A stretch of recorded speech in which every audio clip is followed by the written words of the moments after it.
اللہ تعالیٰ ارشاد فرماتا ہے، ذرا پھر دیکھیے، کلا اذا دکت الارض دکن دکا وجاء ربک والملک صفا صفا وجیء یومئذ بجہنم. پھر جب اس دن جہنم کو سامنے لایا جائے گا، پھر کیا ہوگا؟ انسانوں کے رونگٹے کھڑے ہوں گے.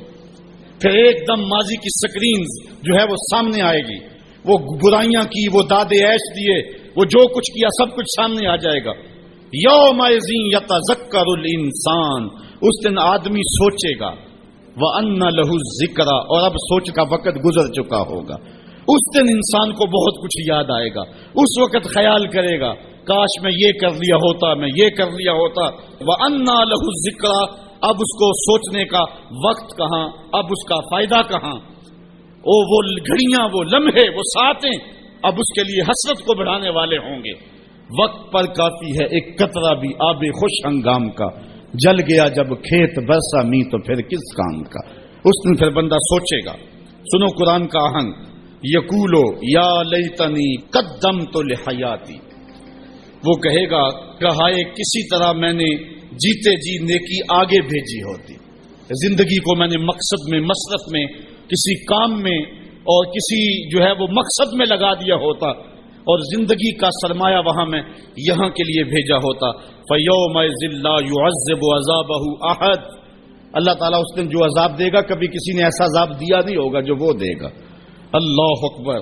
وَلَا يُوثِقُ وَثَاقَهُ أَحَدٌ، اور اس کا سا باندھنا کوئی نہیں باندھتا جس طرح کہ وہ باندھے گا. اچھا، جب جہنم کو حشر کے میدان میں لایا جائے گا تو عرش کی بائیں جانب جہنم کو رکھا جائے گا، اور اللہ تعالیٰ جل شانہ جو ہے وہ پورے قہر و جلال میں ہوگا. تو جو برے لوگ ہوں گے ان کا پتا تو پانی ہو ہی رہا ہوگا، وہ تو کہیں گے کہ یا لیتنی قدمت لحیاتی، لیکن جو نیکوکار ہیں ان کا دل بھی ڈول رہا ہوگا، کیونکہ بڑے خطرناک جو ہے وہ لمحے ہوں گے. ہمارے ایک ٹیچر ہوا کرتے تھے ریاضی کے، تو وہ بڑے جلالی ہوتے تھے. کبھی ہمارا ٹیسٹ لیتے نا تو دوسرے دن جب وہ آتے نا پیریڈ میں، تو باوجود پتا ہوتا کہ سوال ٹھیک ہم نے کیے ہوئے، بعد میں چیک بھی کیے ہوتے، لیکن جب وہ ڈنڈا لے کے داخل ہوتے تو سب کے پتے پانی ہوتے، پتہ نہیں کس کی جو ہے وہ کم بختی آ گئی ہے.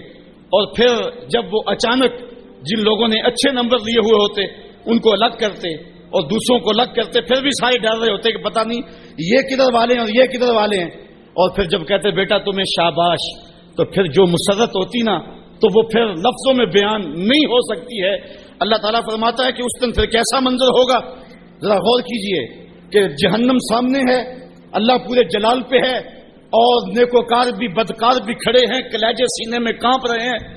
پھر اللہ تعالیٰ جو نیکوکاروں کا ان کو الگ کیا کر کے کہے گا، ایک نغمہ نہیں چھڑ جائے گا، یا ایتھا النفس المطمئنہ، اے مطمئن نفس، اے اطمینان والی جانو، ارجعی الی ربک، تم رب کی طرف آ جاؤ، تم اپنے رب کی طرف آ جاؤ، راضیۃ مرضیہ، اس حال میں تمہارا رب تم پہ راضی ہے اور تم اپنے رب پہ راضی ہو. یہاں مفسرین فرماتے ہیں کہ رب کا بندے پہ راضی ہونا یہ بھی بڑی بات ہے، لیکن بندے کا رب پہ راضی ہونا یہ بہت بہت بڑی بات ہے. بندہ تو راضی ہوتا ہی نہیں، بندہ تو دنیا پہ دیکھ لو راضی نہیں ہوتا، لیکن اس دن کیسا منظر ہوگا. بندے کے راضی کا انداز ظلال القرآن میں دیکھیے، یا ایتھا النفس المطمئنہ، المطمئنہ الی ربہا، المطمئنہ الی طریقہا، المطمئنہ الی قدر اللہ بہا، المطمئنہ فی السراء والضراء وفی البسط والقبض والمنع والعطاء. یعنی تو میرے پہ راضی ہوا، میں نے دکھ دیا تو پھر بھی راضی تھا، میں نے سکھ دیا تو پھر بھی راضی تھا، کڑکتی دھوپ تھی تو پھر بھی راضی تھا، برستی بارش تھی تو پھر بھی راضی تھا، تجھے غربت کے چکی میں پیسا گیا تو پھر بھی راضی تھا، اور تجھے امانت دی گئی تو پھر بھی راضی تھا. میرے بندے تجھے کربلا میں رکھا گیا پھر بھی راضی تھا، اور تجھے فتح مکہ کی شان دکھائی گئی تو پھر بھی راضی تھا. جب میرا بندہ میرے ہر کام پہ راضی ہوگا، اللہ اکبر، تو اللہ کہے گا میرے بندے آ جا ادھر، یا ایتھا النفس المطمئنہ ارجعی الی ربک، تو اپنے رب کی طرف آ جا. اچھا، راضیۃ مرضیہ، تو رب پہ راضی اور رب تیرے پہ راضی. حضور علیہ السلام نے ارشاد فرمایا کہ جب اللہ اپنے خاص بندوں کو جنت عطا کر دے گا تو اللہ تعالیٰ بندوں کو کہے گا کہ اے میرے بندو، کیا تم میرے اوپر راضی ہو؟ تو بندے کہیں گے مالک وما لنا، ہمیں کیا ہے، ہم کیوں راضی نہیں ہو سکتے؟ بندوں کو تو تصور بھی نہیں ہوگا جو جنت میں ملے گا۔ ایک بندے کی آرزو ہو کہ اسے 2.5 مرلے کا پلاٹ مل جائے تو اس کو کوئی 50 مربع لاٹ کر دے تو وہ تو خوشی سے پاگل ہو جائے گا۔ تو بندے کو تو تصور بھی نہیں ہوگا۔ حضور نے ارشاد فرمایا سب سے آخر میں جو شخص جنت میں جائے گا میں اس شخص کو جانتا ہوں، جہنم کے رگڑے سے کہ جب باہر نکلے گا نا تو اللہ تعالیٰ اس کو بلائے گا، کہے گا بندے بتا کیا مانگتا ہے۔ بندے نے زندگی میں کئی منصوبے بنائے ہوتے ہیں کہ یار یہ مل جائے، ساری زندگی میں خواہشیں تو پوری نہیں ہوتی۔ وہ غالب نے کہا تھا ہزاروں خواہشیں ایسی کہ ہر خواہش پہ دم نکلے، بہت نکلے میرے ارمان لیکن پھر بھی کم نکلے۔ وہ جتنی آرزویں کبھی بھی زندگی میں آئی ہوئی ہوں گی وہ کہے گا مالک یہ بھی دے دے، یہ بھی دے دے۔ اللہ کہے گا اللہ کا ما تمنیتا، اچھا جو تو نے مانگا میں نے تجھے سب کچھ دے دیا۔ بندہ تو اس پہ راضی ہوگا۔ اللہ فرماتا یہ تو تو نے مانگا میں نے دیا نا، اس کے علاوہ جتنی زمین ہے یہ 7 بر اعظموں پہ پھیلی، اس سے 10 گنا زمین بھی جنت میں تجھے الاٹ کر دی۔ بندہ کہے گا یا رب اتسخر وانت المالک، مالک تو بادشاہ ہو کے مجھ سے مذاق کر رہے۔ بندے کے تو گمان بھی نہیں ہوگا کہ اتنا کچھ ملے گا۔ جب یہ بات حضور نے بیان فرمائی فضاحک النبی حتی بدت انیابہ، حضور اتنا مسکرائے کہ حضور کی داڑھیں نظر آنے لگی۔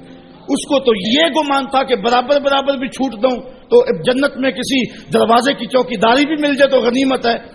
اتنی تو دولت جو ہے وہ اوباما کے پاس بھی نہیں ہے، پوری دنیا کے مالیاتی اداروں کے پاس بھی نہیں ہے۔ اتنی حکومت تو کائنات میں کسی حکمران نے نہیں کی ہے جتنا تخت و تاج کا مالک اس سب سے آخری شخص کو بنا دیا جائے گا۔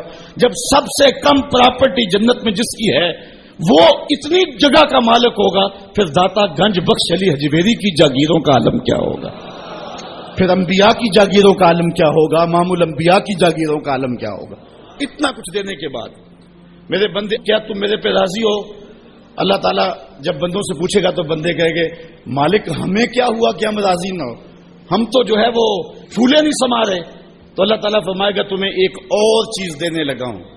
تو بندے جنت میں کسی کمی کو محسوس نہیں کریں گے، کہیں گے مالک اور کیا چیز رہ گئی ہے؟ تو اللہ تعالیٰ فرمائے گا بندو وہ چیز یہ ہے کہ میں تمہارے اوپر راضی ہو گیا ہوں، اب کبھی بھی ناراض نہیں ہوں گا۔ تو پھر جو مسرت ہوگی وہ دیدنی ہوگی۔ یا ایتھا النفس المطمئنہ ارجعی الی ربک راضیۃ مرضیہ فادخلی فی عبادی، میرے خاص بندوں میں داخل ہو جا، وادخلی جنتی، اور میری جنت میں داخل ہو جا۔